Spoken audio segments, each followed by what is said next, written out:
The people who live in Newburgh, I know, are people who love Newburgh, people who love other people. And there's something about working side by side with someone, hands dirty, digging in the earth and doing something for the community that is really neat.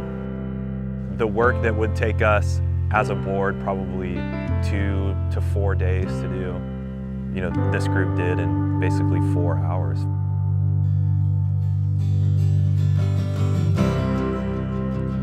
When Jesus says, the Son of Man came not to be served, but to serve, right? And so I think in a very basic way, this orientation, this disposition that we have to serve is really helpful. And it's our way of trying to imitate Christ, walk in his footsteps. Another thing that Jesus said was that when you serve somebody, you're basically serving him.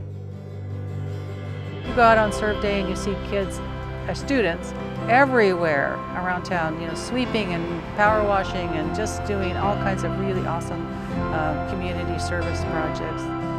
The best part about Serve Day is, you're not performing because, for an end goal like a grade or something like that. It's mainly getting together and serving from your heart and doing that with your peers and putting your skills and talents together and seeing how you can incorporate that in the everyday.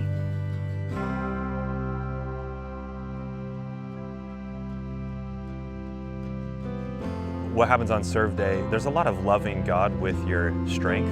If you pull the rake back and forth, your arms get tired. It's not easy to do. The loving the neighbor part, I think, is a very tangible expression of what they're doing.